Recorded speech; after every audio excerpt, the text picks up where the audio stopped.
Eh, sudah belum? Oh, diem aja. Udah nggak? Sudah ya? Udah. Eh, Assalamualaikum warahmatullahi wabarakatuh. Selamat pagi teman-teman. Waalaikumsalam warahmatullahi wabarakatuh. Selamat pagi, Pak. Ini maaf ya, gambar saya gelap karena backlight. Gimana liburannya? Menyenangkan habis ujian terus liburan seminggu. Ternyata nggak libur-libur amat ya bikin KTTA. Tapi kalau ya, sudah selesai kan bisa liburan beneran. Terus saya mau ngomong apa ya? Kemarin tuh saya ngomongin apa ya? Sebelum kuliah. Ini langsung kuliah aja lah ya. Lupa mau ngomongin apa. Atau ada yang mau dibahas? Masa tahu-tahu kuliah?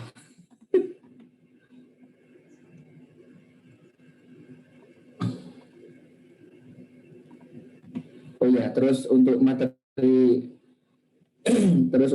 apa namanya setelah UTS itu insya Allah akan jauh lebih gampang daripada materi UTS-nya ya.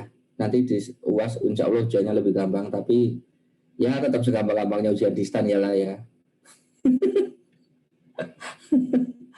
Tenang aja, kami cukup kreatif kok untuk membuat soal mudah menjadi susah. Yang diajarin apa, yang diujikan apa, walaupun materinya relevan ya. Gimana UTS-nya? Gampang apa susah? Parah, Pak. Oh, marah. Iya sih. Bagi saya yang sudah melakukan koreksi. Tapi nanti saya umumkan sekalian ya, karena belum semua kelas selesai. Nanti sekalian aja. Ya, mudah-mudahan nanti kita bisa perbaiki di UAS ya. Kita sih settingnya soal di UASnya insya Allah lebih gampang nanti. Ya, cuma nggak tahu lebih gampangnya kayak apa. Kalau kemarin 9,5, sekarang jadi 9 gitu mungkin. Tingkat kesulitannya. Kan lebih gampang. Enggak lah, enggak. Jauh lebih gampang lah materi di UTS, UAS. Terus KTTA tepat waktu semua ya? Atau ada yang minta perpanjangan waktu? Ini ada asap-asapnya ini karena ada barang beginian ini ya. Ntar dituduhnya saya ngapain gitu kan. Nih lagi ritual. Bukan kali masa ritual. Ini namanya diffuser. Untuk apa menguapkan essential oil lah. Opo aja. Doping. Ini kan badan lagi capek gara-gara koreksi. Pagi ngajar, siang ngajar, malam koreksi. Gitu aja terus. Sampai jam 12 gitu. Badannya harus itu harus dikuatkan. Nih, kalau mau lihat contoh koreksian saya itu kayak begini teman-teman. Cara saya melakukan koreksi. Kok ketahuan WhatsApp jadinya. Ini ya, contohnya ini ya. Wah, kelas kalian. Bukan dong. Misalnya kayak begini ya.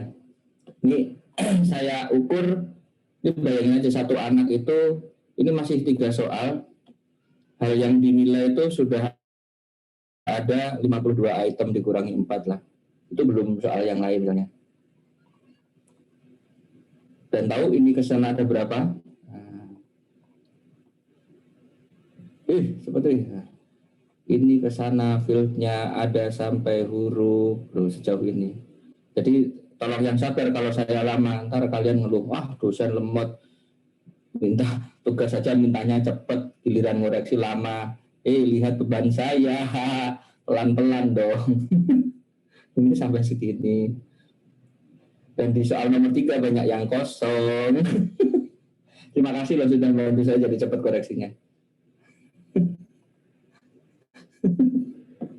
Enggak, tapi saya sebenarnya lebih suka kalau koreksinya cukup lama. Artinya kalian ada yang dinilai gitu loh. Kalau tahu-tahu lah, kok udah selesai nomor 3, lah kok udah selesai nomor 5.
Maaf ya teman-teman, tadi barusan mati lampu jadi internetnya ikut mati.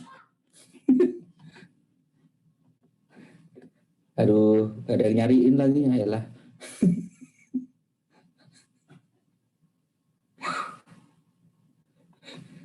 Oke, tadi saya ngomongnya sampai mana? Ah ya udahlah ya. Bentar.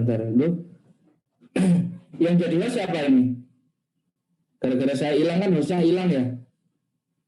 Oh iya, Sania tolong saya dikasih jadi host. Halo Sania, halo. Iya Pak, sudah Pak. Oke, gara-gara saya menghilang. Ya sudah lah ya. Oke, mari kita mulai dengan kuliah. Mulai dengan Bismillah dong, mulai dengan kuliah. Oke, jadi ini adalah soal kalian kemarin. Gimana bikin trauma nggak? Tenang aja, nanti masih ada UAS kok. Jadi ujian kalian tinggal sekali lagi ya. Tolong dikuatkan. Kuatkan diri kalian, tinggal sedikit lagi. Insya Allah selesai. Dan kalian nanti pasti setelah ini akan nyari masalah lagi, daftar kuliah di tempat lain atau di stan lagi gitu kan. Karena terbukti satu masalah aja nggak cukup. Oke, jadi untuk pertemuan minggu depan kita akan membahas mengenai kantor pusat dan cabang. Ya, jadi ini seperti pada konsolidasi, tetapi dalam konteks yang jauh lebih ringan karena masih dalam satu entitas. Jadi jauh lebih sederhana bila dibandingkan dengan konsolidasi. Ya, tetapi walaupun sederhana tetap harus diajarkan karena ada sedikit perbedaan. Nah, jadi dalam meningkatkan penjualan, ya intinya sih perusahaan kan dia nyari laba ya. Dalam meningkatkan pencarian laba, maka perusahaan itu berusaha untuk memperluas area penjualan. Nah, salah satu usaha yang dilakukan oleh perusahaan untuk memperluas area penjualan itu adalah dengan dengan membuat kantor cabang. Ya, jadi dengan adanya kantor cabang, maka area operasi perusahaan menjadi bertambah, dan kalau ada operasi bertambah, maka otomatis pemasaran barangnya menjadi meningkat, sehingga diharapkan pendapatannya nanti juga akan meningkat. Oke. Nah, ketika ada kantor cabang, maka nanti kan proses bisnis yang biasanya cuma dilakukan di satu kantor kan menjadi bisa dilakukan di banyak kantor ya, sehingga jumlah pelanggannya bisa meningkat. Teorinya gitu aja ya. Nah, ada dua jenis wujud kantor cabang ya. Yang pertama ada yang dikenal sebagai agen, dan yang kedua ada yang namanya kantor cabang. Jadi kantor di daerah lain selain kantor pusat itu ada dua jenis ya. Ada agen, ada kantor cabang. Kira-kira satu dan dua ini derajatnya gedean mana? Gedean agen apa kantor cabang? Atau sama aja? Enggak, bukan, jangan lihat dari teori, dari rasanya gitu loh, dari yang kalian bayangin itu. Kira-kira gedean mana? Kantor cabang, Pak. Kantor cabang ya. Ya, tepat sekali. Ya, karena kalau di agen di sini dia itu fungsinya hanya menerima pesanan barang ya. Dan dia itu hanya menjalankan kebijakan perusahaan. Jadi dia tidak menjalankan kebijakan baru.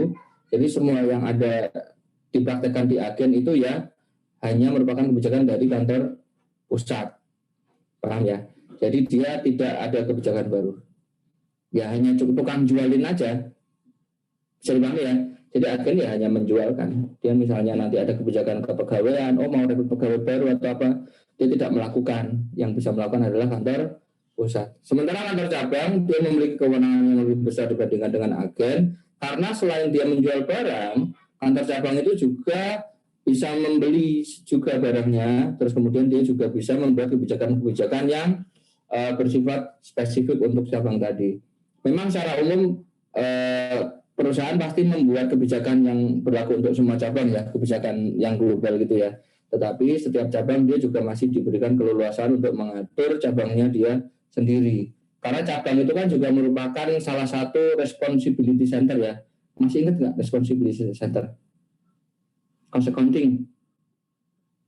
Halo? Aduh, tidak Pak Ji. Transfer pricing. Hai. Kalian ini anak STAN diharapkan bisa memecahkan masalah transfer pricing di Indonesia karena tingkat penggelapan pajaknya luar biasa. Lah Pak, kan kita tidak menempatkan di DJP. Oh, belum tentu. Siapa tahu nanti di DJP. Ternyata kan kemarin dari awal rencananya apa gitu kan, kakak kelas kalian ternyata penempatannya di mana gitu kan. Ya, jadi kalian masih bisa diacak-acak. Jadi jangan wah saya sudah menjadi milik kementerian ini, belum tentu. Ya, ternyata perubahannya sangat drastis. Oke ya. Jadi kalau ngomong responsibility center, yang ini tuh hanya cost center. Dia ini hanya cost center, masih ingat nggak? Sedangkan yang di sini dia sudah dianggap sebagai profit center. Ya. Jadi pengukuran kinerjanya kalau yang di sini ya dari profitnya. Ya, makanya gara-gara dia itu nanti akan ditandingkan dengan kantor cabang lain dalam menghasilkan profit. Nah, mereka dikasih keleluasaan, bebas dong dengan kalian terapkan strategi kalian masing-masing. Nah, nanti baru diadu di akhir periode mengenai kinerja mereka masing-masing.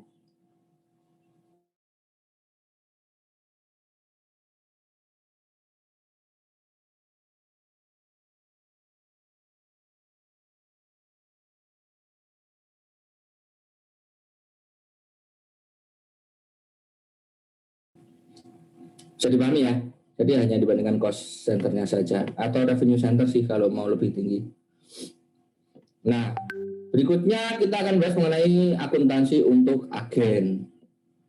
Nah, agen ini dia beroperasi sebagai unit penjual lokal, ya. Dia hanya misalnya ini kantor pusat nih. Nah, dia akan membagi ke dalam banyak agen. Ini ada agen di sini, agen di sini, agen di sini, agen di sini. Nah, nanti itu setiap agen dia memiliki area kekuasaan. Ini ada kekuasaan penjualannya nih kan.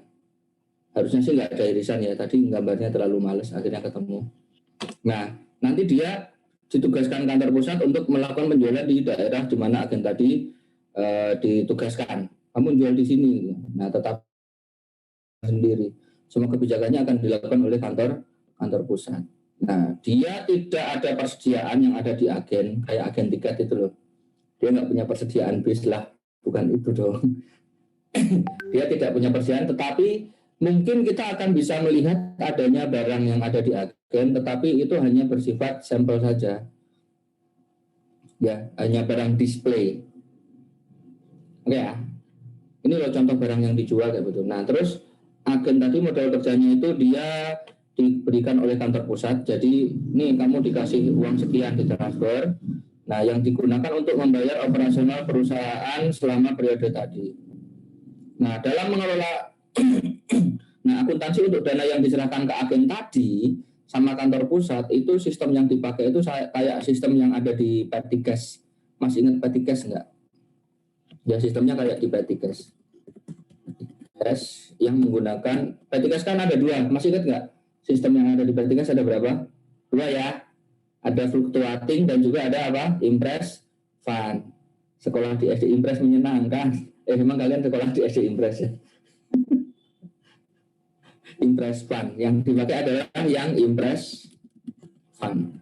Nah, jadi ketika dia ngasih dana ya udah, berarti saya punya dana di kantor cabang ini gitu kan. Nah, nanti setiap penggunaan kantor pusat nggak ngerti buat apa. Nah, tetapi setiap menggunakan nanti kantor cabang dia akan mencatat, oh ini pengeluarannya untuk ini. Kantor cabang agennya akan mencatat, oh ini pengeluarannya untuk ini. Ini pengeluarannya untuk ini. Nanti ketika dananya mau habis atau setiap satu periode tertentu, dia akan laporan pusat. Nah, di sini aku uangnya mau habis nih, minta isi ulang 500 misalnya begitu. Oke Gen gitu kan.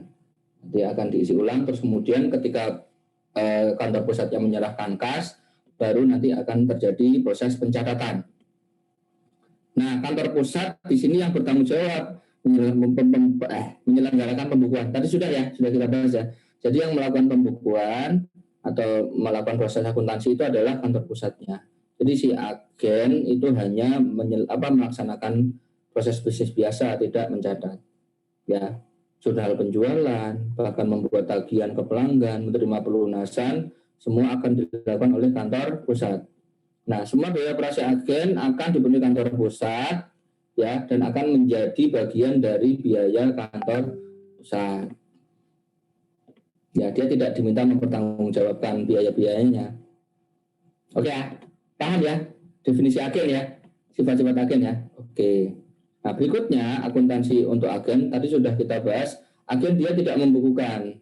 Ya, jadi yang membukukan itu hanya kantor pusat. Tetapi nanti agen akan mencatat, ya, dia itu penerimaannya apa saja dan pengeluarannya apa saja.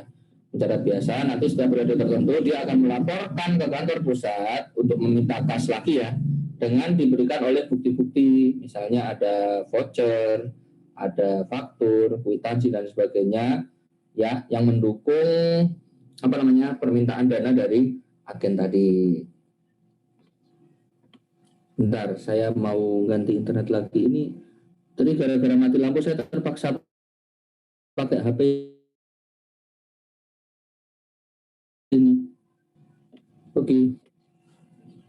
Nah, terus berikutnya adalah contoh perlakuan akuntansi untuk agen. Misalnya begini, si kantor pusat dia mencairkan cek, ya kan, ke agen. Nih Gen, tak kasih uang Gen. Dia ngasih uang 1.000. Maka si kantor pusat akan menjurnal working fund agensi A atau fund agensi A, nggak usah dikasih working juga apa. Intinya adalah dana yang kita disediakan yang disediakan kepada agen gitu ya. Nama akunnya working fund. Padahal bekerja itu tidak menyenangkan. Kita hanya melaksanakan kewajiban. Enggak kok, saya enjoy kok ngajar. Soalnya asik bisa ngerjain mahasiswa.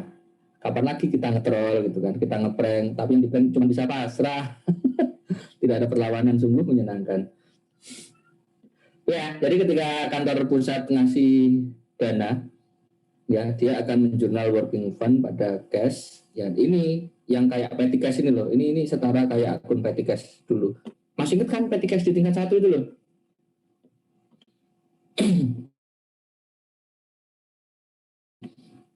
Aduh lupa petty cash. Ingatnya Krabby Patty doang. Aduh. Terus berikutnya, terus kemudian kan uangnya dipakai gitu kan. Uangnya tinggal 800. Nah, berarti sudah dipakai berapa? Sudah dipakai 200. Mungkin untuk bayar beban gaji, bayar iklan, bayar listrik dan sebagainya. Maka di akhir periode ini dia lapor ke kantor pusat. Saat ini uangku kepake 200. Saatnya isi ulang. Oke. Terus kantor pusat ngasih uang 200, maka kantor pusat akan menjual cash pada expense pada agensi A. Nah ini expense-nya ini disimplify ya. Nanti kalau expense-nya ada 3 seperti ini ya berarti jurnalnya 3. Misalnya ada utilities expense, terus berikutnya salary expense dan sebagainya. Bisa dipahami? Oke, lanjut. Enak ya ngajar anak tingkat 3 ya, sudah advance, sudah lanjutan. Jadi basic akuntansi itu sudah paham semua, gitu, tinggal ngajari yang itu. Ngomong saya sudah share screen kan? Kirain. Halo? Gimana, Pak? Saya sudah share screen kan? Sudah, Pak. Iya, takutnya nanti nggak jadi share screen. Aduh, ngomong sendiri nih, bapaknya ngapain ngomong sendiri? Berarti kalian fix ya nih sampai lulus nggak pernah ketemu di kelas ya? Jadi kalian separuh mahasiswa STAR, separuh mahasiswa UT ya jadinya. Saya kayak kuliah UT. Kalian mending loh, cuman kuliah di STAN terus jarak jauh itu. Ada teman saya itu kuliahnya di Birmingham. Dia capek-capek nyari beasiswa kuliah di Birmingham. Dan ketika lolos kuliahnya jarak jauh. Sungguh menyedihkan sekali. Nggak dapat atmosfer di Inggris dong. Ya Allah kasihan. Terus ada yang teman saya di Melbourne. Yang di Melbourne juga begitu. Cuman untungnya mereka kan sekarang penanganannya kan jauh lebih oke ya coronanya ya. Jadi setelah 1 semester kuliah sudah boleh di sana. Atau itu misalnya bayangin ya, misalnya sampai lulus ternyata masih kuliahnya di Indonesia aja, betapa kecewaannya ya. Oke, terus berikutnya kantor pusat dia mengirimkan aset non kas, ya kan? Dia ini contohnya dia ngirim barang display atau barang sampel. Nah, terus kemudian kantor pusat akan menjurnal inventory-nya akan berkurang. Yang dikredit, yang didebit adalah agensi sampel. Dia menjadi aset yang lain, ya, berupa sampel yang pada agensi. Ya, jadi di sini bisa kita lihat bahwa kantor pusat itu memperlakukan cabang seperti orang lain ya, tidak seperti di perusahaannya sendiri. Buktinya ketika barangnya inventory dikurang, dia juga dikurangkan. Nah, perlakuannya ini nanti akan berbeda pada kantor cabang. Ya, ketika inventory berkurang, dikasih ke cabang, nanti dia tidak mengurangi inventory karena masih satu itu. Ya, tetapi untuk agen dia sedikit diperlakukan seperti perusahaan lain. Ya, agak diperlakukan seperti perusahaan lain.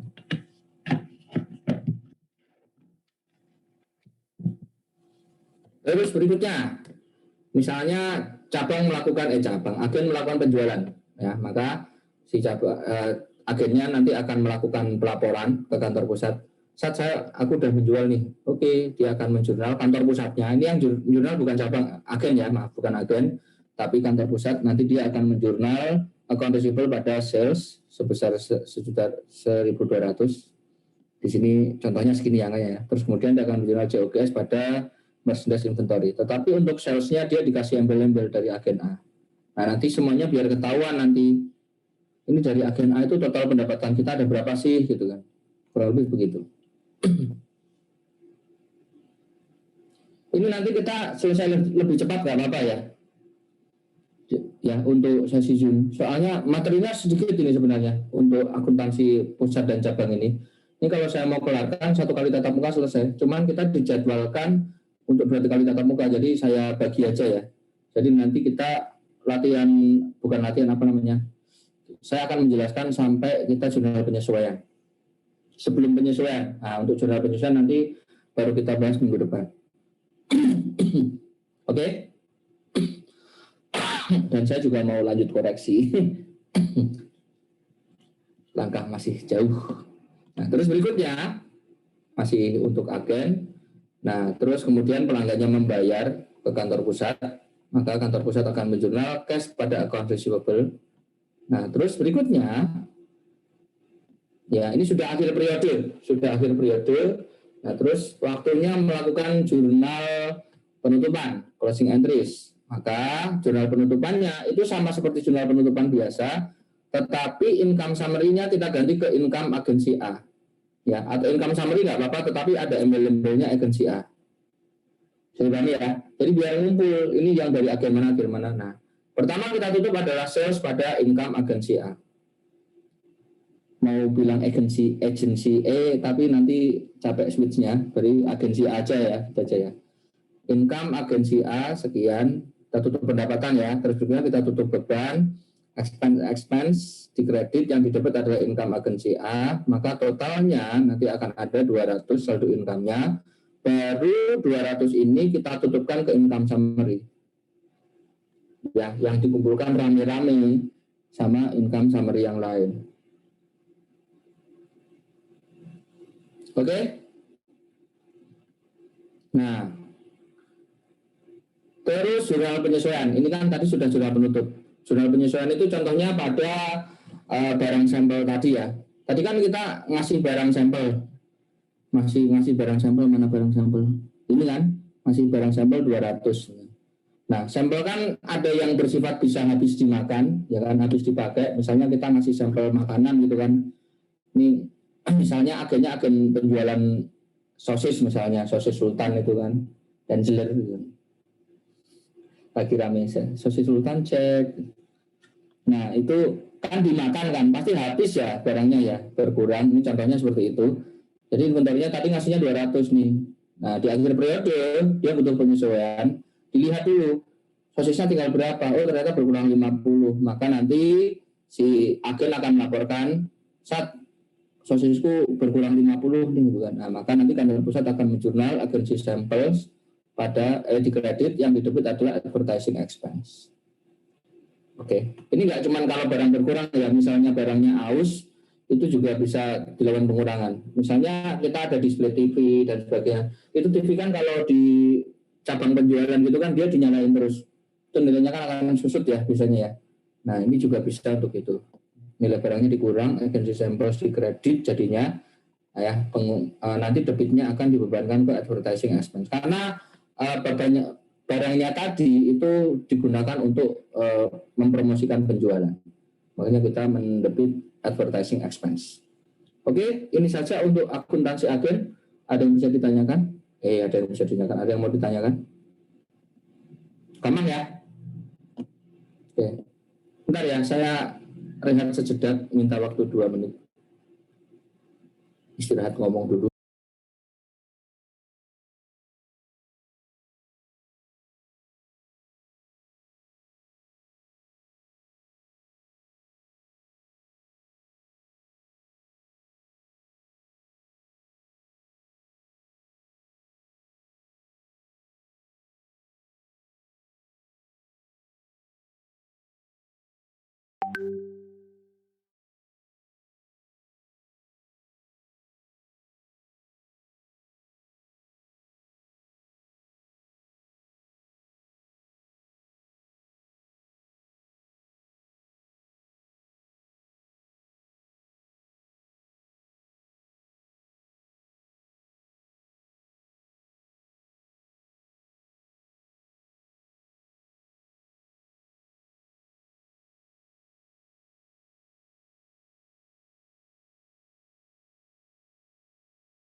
Oke, kita kembali lagi.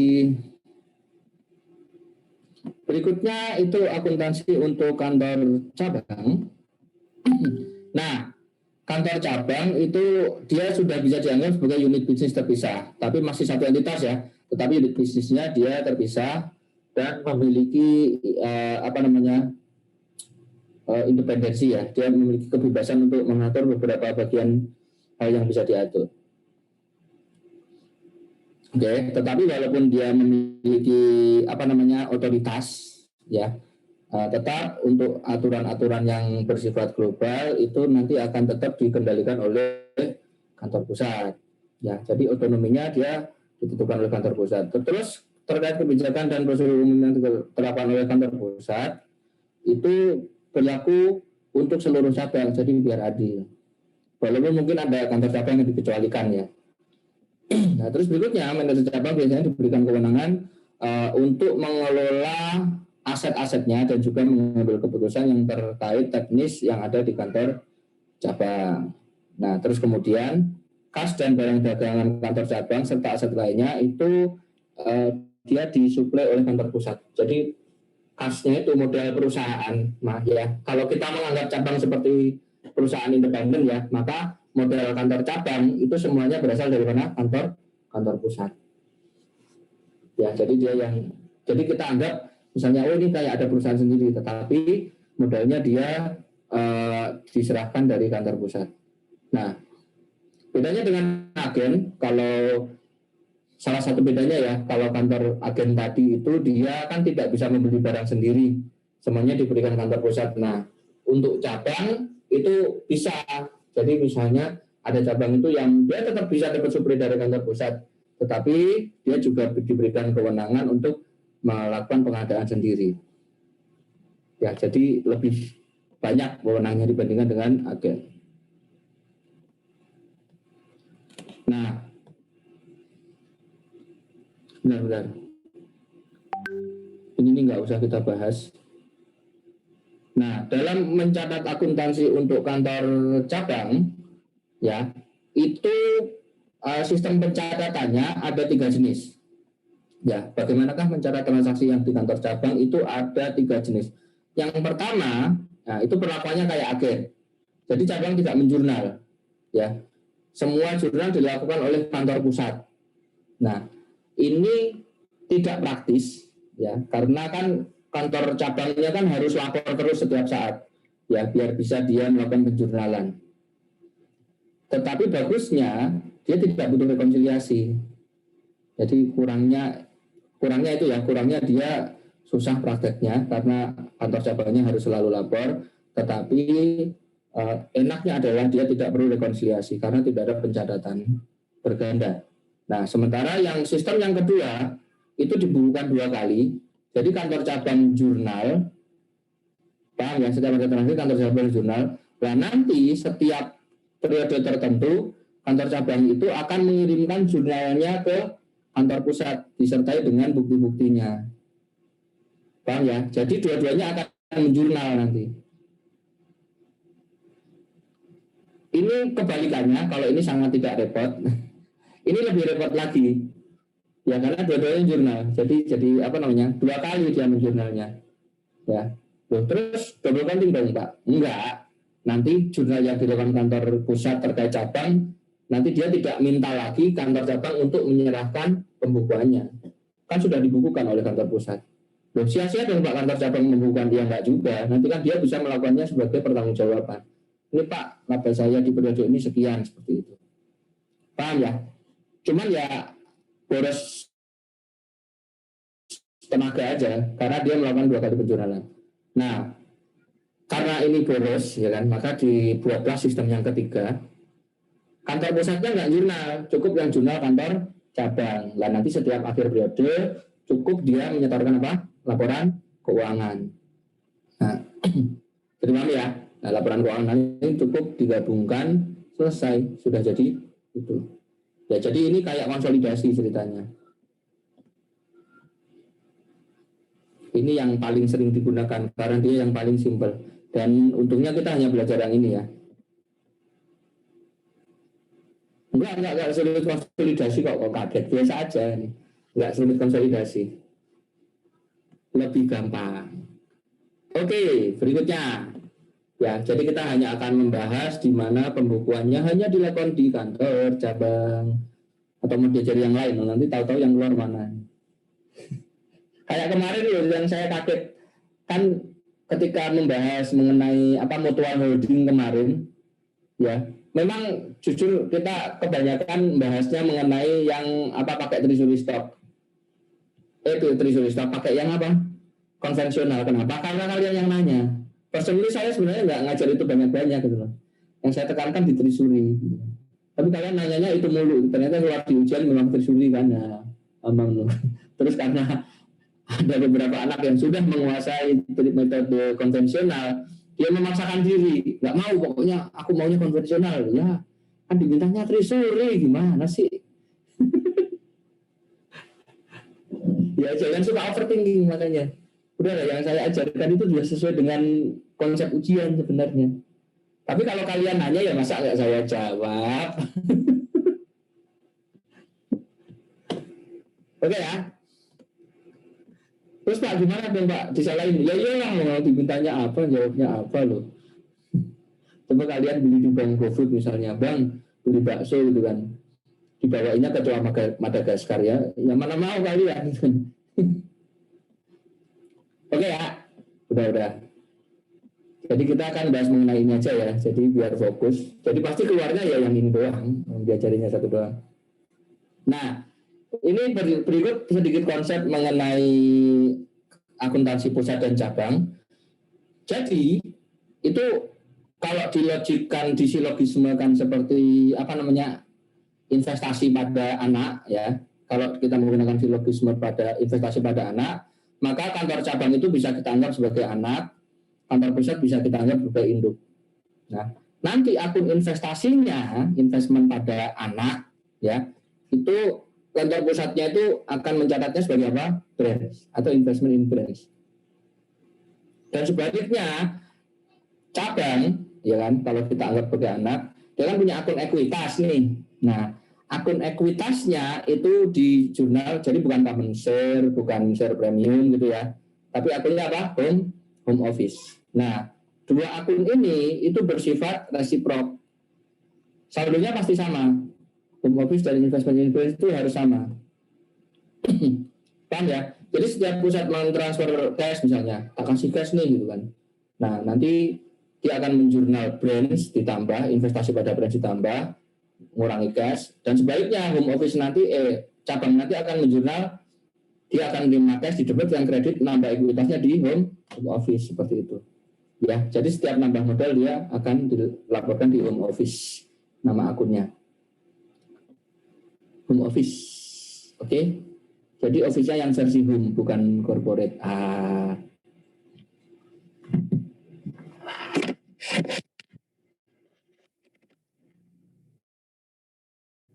nih, contoh misalnya kantor, jadi dua-duanya jurnal ya, Pak katanya yang jurnal cabang aja gitu kan, Pak kantor pusat juga jurnal. Iya, karena transaksi ini juga dilakukan oleh kantor pusat, paham ya? Jadi kalau kantor cabang yang melakukan transaksi tidak melibatkan kantor pusat, misalnya cabang bayar, gitu kan, cabang beli, ya kan, cabang jual dan sebagainya, kan itu tidak melibatkan pusat kan, nah, maka tidak ada penjurnalan oleh kantor pusat. Ini kan misalnya nih, kantor pusat ngasih cash, ada transaksi yang melibatkan kantor pusat nggak? Ada, makanya kantor pusat juga menjurnal. Oke, bisa dipahami ya? Ini misalnya dia setor 1.000 kantor pusatnya, maka kantor pusat akan menjurnal branch ya kan, atau investment in branch 1.000 pada cash. Sebaliknya kantor cabang akan menjurnal cash pada home office 1.000. Nah, dia terima cash kan, nah, ekuitasnya bertambah, nanti masuknya ke home office.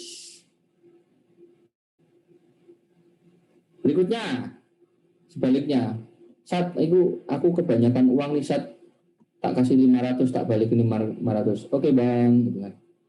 Nah, terus kantor pusat, ya kantor cabang nanti akan menjurnal ketika dia ngasih uang ya, cashnya dikredit, yang didebit adalah home office. Sementara kantor pusat ketika menerima uang dia akan mendebit cash, dan yang dikredit adalah branch atau investment in branch.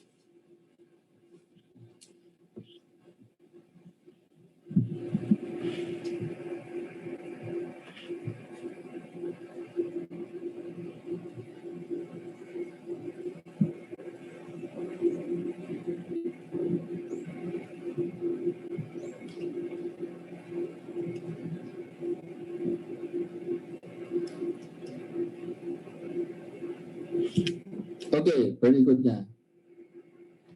Ngirim barang dagangan dari kantor pusat ke cabang. Nah, ketika barang dagangan itu dikirimkan dari kantor pusat ke cabang, ya, seperti yang tadi sudah saya jelaskan ya. Jadi kantor cabang itu masih dianggap sebagai satu entitas tersendiri. Jadi ketika kantor pusat mengirimkan barang, nanti dia tidak mengkredit inventory, ya, tetapi nanti dia akan mengkredit apa? Shipment to branch. Ya, jadi nanti shipment to branch ini nanti dia akan dikurangkan terhadap satu barang yang tersedia untuk dijual. Jadi kurang lebih seperti ini. Mana. Jadi ketika kita menghitung cost of merchandise available for sale, itu akan menjadi seperti ini. Note ya. Dia akan, ya. Jadi nanti logiknya seperti ini. Jadi ketika dia menghitung cost of merchandise available for sale, akhir periode ya, ketika dia menghitung COGS, nanti sumbernya adalah inventory awal, terus ditambah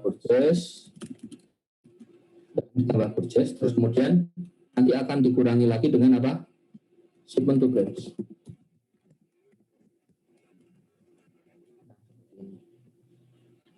Nanti akan menjadi apa? Cost of merchandise available for sale. Nanti dikurangi dengan ending inventory, akan menjadi apa? COGS. Jadi paham ya? Jadi COGS-nya ini nanti ya hanya COGS untuk kantor pusat. Paham ya? Cost of merchandise available for sale ya berarti nanti untuk pusat. Jadi ketika dia ada akuntansi pertanggungjawaban, kantor pusat itu bisa ditandingkan dengan kantor cabang. Oh, penjualan saya netnya sekian nih. Oh, saya net income-nya sekian. Saya net income-nya sekian, seperti itu. Paham ya? Karena barang yang untuk kantor cabang dia sudah dijurnal sendiri, dikeluarkan dari kantor pusat.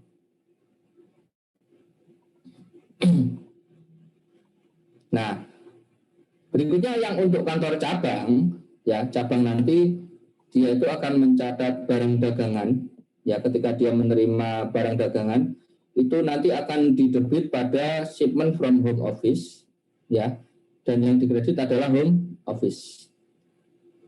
Jadi tidak menerima inventory, ya kan? Jadi nanti ketika dia menghitung cost of merchandise available for sale-nya cabang, cost of merchandise available for sale, nanti dia misalnya dia melakukan pembelian sendiri ya, dia akan menjurnal, dia menghitungnya akan menjadi investasi inventory awal dan ditambah purchase. Nah, ini akan diperlakukan seperti purchase teman-teman. Kan dia nambah inventory kan. Jadi nanti di sini akan ditambahkan dengan shipment from home. Nah, seperti ini. Kita ditambahkan, maka nanti baru akan menjadi cost of merchandise available portion. Kok COF sih COM? Cost of merchandise.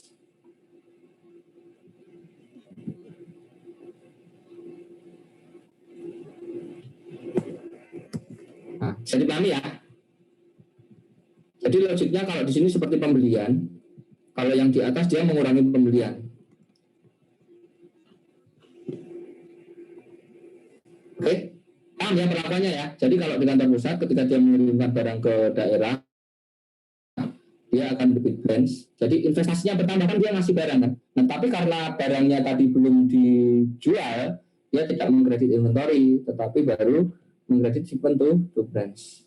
Di mana nanti di akuntansinya, di pelaporan keuangan dilaporkan seperti ini. Dan sebaliknya, ketika kantor cabang menerima barang, dia akan menjurnal yang didebit bukan inventory, tetapi apa? Shipment from home, sedangkan yang dikredit adalah home office. Contohnya begini. Kantor pusat mengirimkan barang dagangan sejumlah 120.000 ke cabang. Maka kantor pusat akan menjurnal shipment to branch di kredit, ya kan? Yang didebit adalah branch, investasinya bertambah 120. Sementara kantor cabang nanti akan menjurnal shipment from home office didebit 120, yang dikredit adalah home office.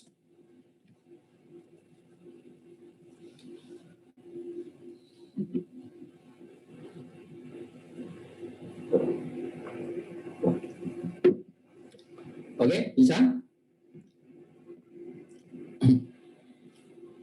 Terus berikutnya.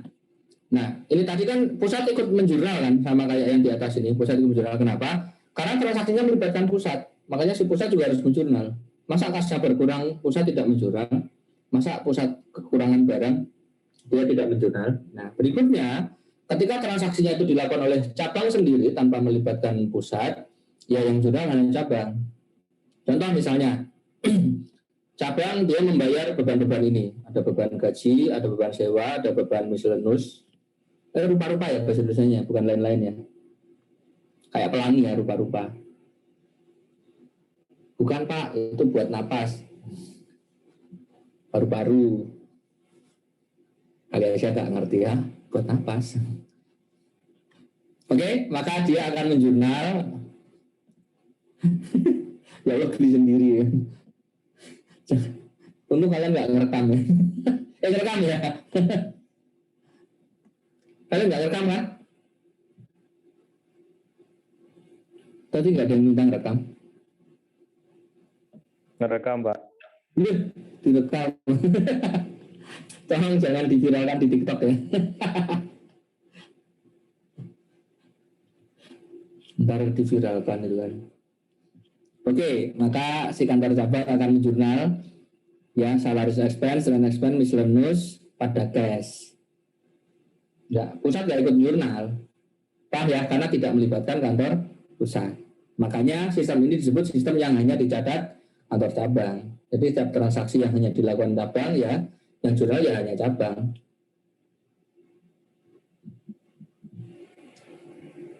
Kalian ngerti nggak beberapa hari ini, kemarin sama kemarinnya lagi, itu Google itu down. Jadi ada banyak HP, jutaan HP di dunia, dia itu tuh error. Ya setiap kita nyalakan itu dia ngomong Google not responding, Google shutting down, kayak begitu terus. Pop-up itu selalu muncul. Kalian nggak ngalamin? Nah, silakannya saya ngalamin. Dan saya nggak ngerti. Itu mulai 2 hari yang lalu, berarti hari Senin ya. Hari Senin itu loh, kok HP saya begini ini kenapa itu kan? Nyala terus itu kan. Masalahnya itu saya jadi nggak bisa ngapa-ngapain. Nggak bisa lihat WhatsApp, nggak bisa lihat YouTube, nggak bisa lihat game seperti itu. Akhirnya saya pikir HP saya rusak. Wah, HP saya rusak nih. Apa yang saya lakukan? Ya betul, saya beli HP. Nah, setelah beli HP kemarin saya baru melihat sebuah berita yang membuat saya kesal. Google error, jutaan HP mati. Asem ternyata Google-nya yang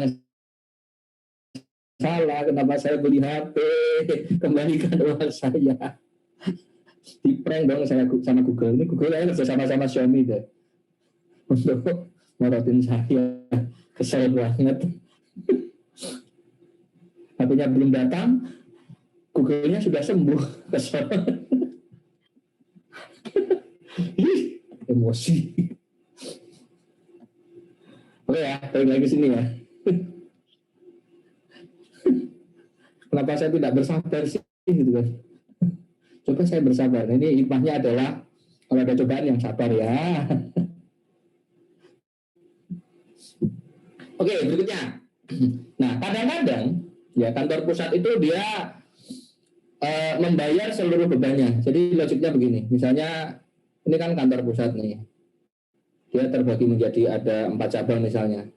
Ada banyak tanggungan itu yang dilakukan oleh kantor pusat. Misalnya cabang hanya dikasih kewenangan untuk membayar semua beban kecuali gaji misalnya. Gaji semuanya dibayar kantor pusat.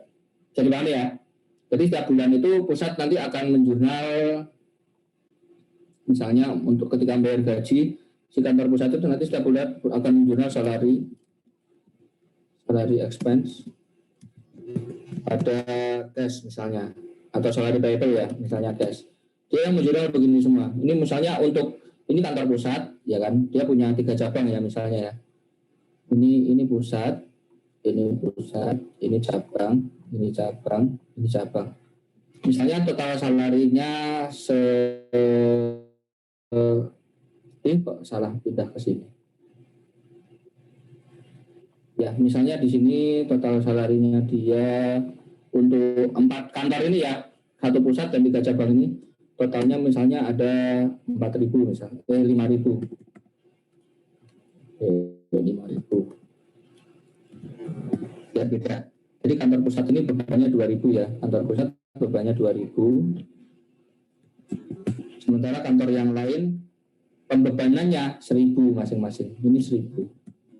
Paham ya?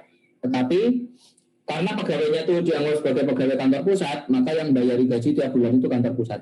Nah ini logik yang sama kayak di di pemerintah. Jadi pemerintah itu yang bayar gaji pemerintah pusat. Makanya saya ngasih contohnya gaji. Oke ya. Nah tetapi untuk urusan pertanggungjawaban, ini kan yang jurnal kan kantor pusat begini kan. Paham ya? Kantor pusatnya sudah menjurnal, tetapi kan dia harusnya menjadi pertanggungjawaban masing-masing kantor cabang kan, walaupun yang membayarin. Jadi biar pusat pertanggungjawabannya adil, maka beban gaji ini 5.000 nggak boleh ditanggung oleh kantor pusat semua. Kantor pusat hanya boleh menanggung beban gaji berapa? 2.000. Makanya nanti kantor pusat di sini akan mengurangi beban gajinya dia berapa? 3.000 dan akan menambahkan beban gaji 1.000 pada masing-masing cabang. Jadi beban gaji masing-masing 1.000. Walaupun dia nggak bayar. Jadi paham ya?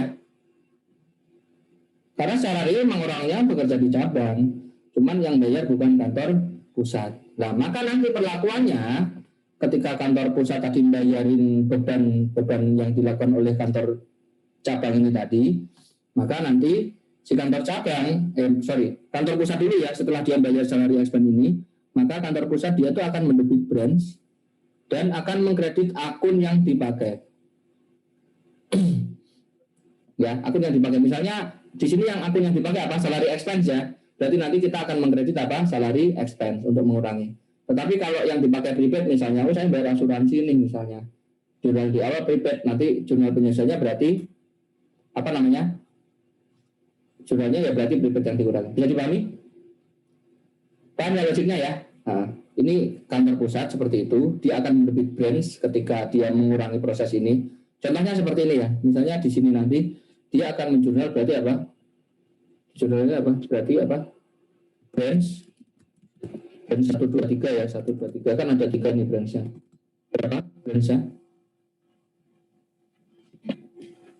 Halo? 3.000 ya, 3.000.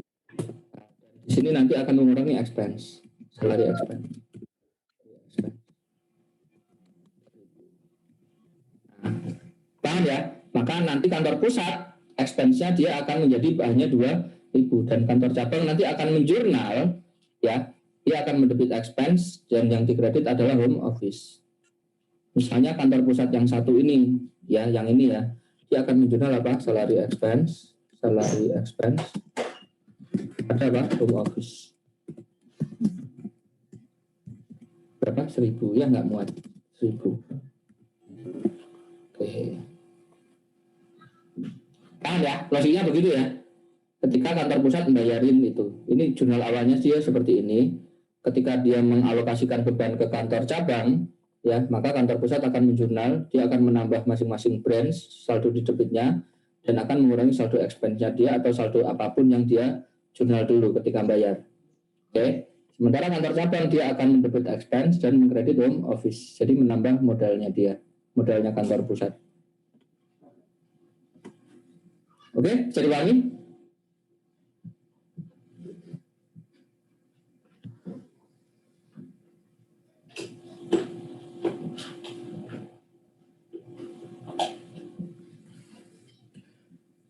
Contohnya begini, misalnya nih, kantor pusat dia sudah membayarin biayanya, total berapa nggak tahu, terus kemudian dia mengalokasikan asuransi pada cabang, dia cuma mengalokasikan ya, jadi jurnal yang ini nggak kita ketahui, paham ya? Tahu-tahu pokoknya kita mengalokasikan aja, maka dia akan alokasinya untuk asuransi untuk kantor cabang 100, pajaknya 50 dan biaya iklannya berapa 50. Maka kantor pusat akan menjurnal brand 1 300 yang dikredit adalah prepaid insurance, tax payable sama advertising expense. Jadi kami ini mengalokasikan beban dia ke kantor cabang. Nah, baru kemudian si cabangnya akan menjurnal insurance expense, tax expense, advertising expense di debit, kreditnya adalah home office. Nah, ini cara mengalokasikan beban yang dibayari kantor pusat. Bisa dipahami? Siapa? Oke, lanjut. Nah, misalnya cabang melakukan penjualan, ya, dia menjual terus kemudian menagih. Misalnya pas menjual kredit nih 2.000, maka si cabang akan menjurnal AR 2.000 pada sales 2.000. Terus kemudian pas dia menerima pelunasan cash 2.000, account receivable 2.000. Pusat perlu jurnal nggak? Tidak, karena transaksinya murni di cabang, tidak melibatkan pusat. Nah, terus berikutnya terkait manajemen aset tetap, ya, manajemen aset tetap yang ada di kantor cabang, ya, secara umum ini saya nggak tahu kalau yang praktek yang biasanya ya, tetapi umumnya aset tetap yang ada di kantor cabang itu dikelola sepenuhnya oleh kantor pusat. Ya. Jadi kantor cabang itu dia tidak memiliki aset. Oke. Semua aset tetap yang ada di cabang itu adalah milik kantor pusat. Jadi ketika ketika kantor pusat menyerahkan aset tetap ke cabang, misalnya dia beliin tanah, beliin gedung seperti itu gitu ya. Nah, itu tidak dianggap sebagai transfer ke cabang. Paham ya? Ya cuman asetnya dipakai cabang aja, tetapi pencatatan aset tadi dia tetap dilakukan oleh kantor pusat. Jadi pahami nggak? Ya, jadi barangnya itu nggak dikasih ke cabang di pencatatan. Ya emang iya barangnya dikasih, cuman pencatatannya tetap dilakukan oleh kantor pusat. Cabang tidak mencatatnya sendiri. Contoh misalnya kantor pusat memberi peralatan 3.000 dan dikasih ke cabang, maka jurnalnya di kantor pusat ya sudah cuman equipment sama cash. Dia nggak menyerahkan ke branch pencatatannya. Barangnya jika dibawa sama kantor cabang nggak? Iya, dibawa kantor cabang. Tetapi pencatatannya tetap dilakukan oleh kantor pusat. Bisa dipahami? Nah, bagaimana kalau cabang itu membeli asetnya sendiri? Boleh nggak? Seolah-olah diperlakukan seperti dia itu membelikan barang untuk kantor pusat. Paham ya? Misalnya begini, di cabang dia ini masih yang ini ya, masih yang ini. Belum yang itu tadi ya. Nah, terus berikutnya terkait depresiasinya lah, baru depresiasinya nanti diserahkan ke kantor cabang. Oke. Jadi aset ini belum yang beli cabang ya, cabang belum beli aset, maaf. Masih ngajutin yang ini. Nah, terus ini misalnya equipmentnya dipakai 10 tahun, nanti kan didepresiasikan nih. Nah, baru depresiasinya dibebankan ke kantor cabang, teman-teman. Paham ya? Jadi beban depresiasinya tidak ditanggung kantor pusat, tapi diserahkan ke kantor cabang. Nah, ketika mendepresiasikan, kantor pusat akan menjurnal akumulatif depreciation di kredit, tetapi yang didebit bukan expense, melainkan apa? Branch. Ya, baru nanti kantor cabang akan menjurnal depreciation expense di debit, yang dikredit adalah home office. Ini terkait aset tetap. Maaf ya, tadi salah ngomong buru-buru. Ini yang slide setelahnya. Oke, bisa dipahami? Halo? Ya, lanjut ya. Nah, berikutnya, ya seperti yang tadi sudah saya bahas, karena manajemen aset tetapnya itu tetap dilakukan oleh kantor pusat, jadi ketika si cabang itu membeli barang, ya, nanti perlakuannya adalah seolah-olah kayak dia itu menyerahkan aset ke kantor pusat. Paham ya? Jadi misalnya begini, si cabang membeli aset, membeli tanah, harganya 2.000. Maka si cabangnya itu akan menjurnal, dia mengkredit cash 2.000, yang didebit bukan tanah. Paham ya? Tetapi home office. Ini kayak nyetorkan uang ke kantor pusat, maksudnya begitu. Paham ya? Baru nanti kantor pusat akan mencatat land didebit 2.000, yang dikredit adalah branch. Ya, dia nambah investasi ke kantor, dia mengurangi investasi di kantor cabang. Bisa dipahami? Halo?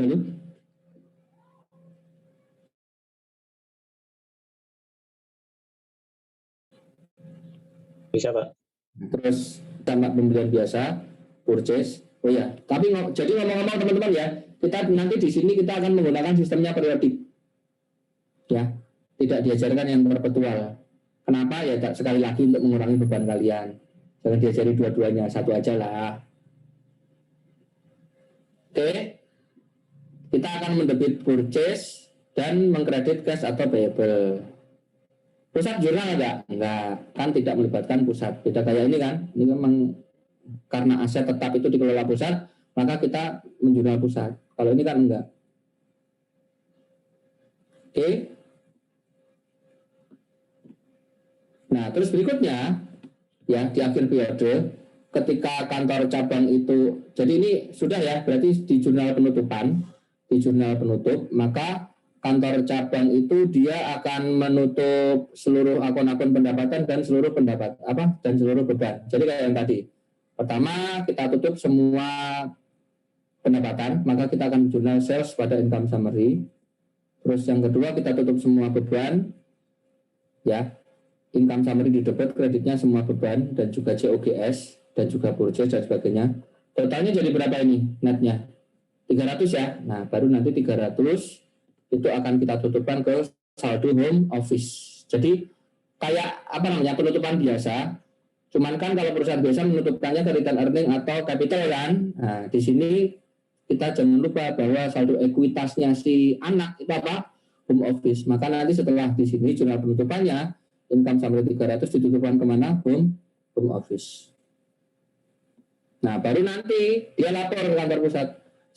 Ini aku sudah ada net income 300 nih gitu kan. Nah, maka nanti kantor pusat akan menjurnal branch 300 di debit karena ekuitasnya nambah ya, berarti investasi dia di anak juga di kantor cabang juga bertambah. Dia akan mengkredit branch income. Baru nanti branch income ini akan diperlakukan seperti income pada umumnya. Paham ya? Jadi ketika di jurnal penutup, dia akan ditutup kemana? Income summary. Ya, baru nanti income summary ditutupkan ke apa? Return earning. Oke, paham logiknya?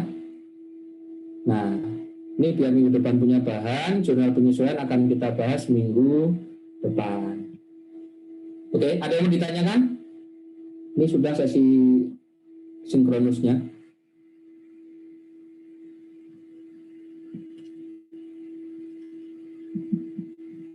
Jadi,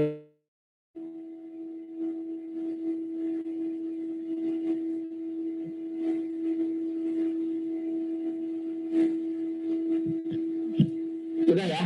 Kalau tidak ada, berarti saya akhiri untuk sesi Zoom-nya. Habis ini kita latihan sebelum dinyalakan seluruh kamera.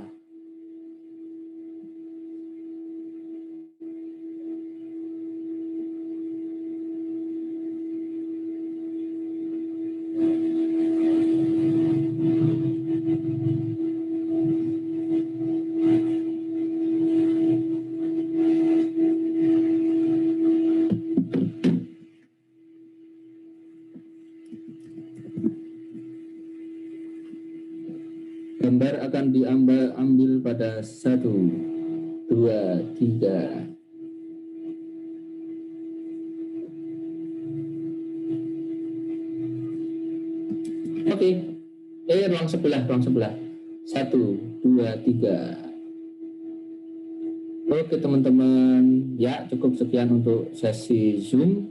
Habis ini kita latihan. Oke, saya matikan ya.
Pak.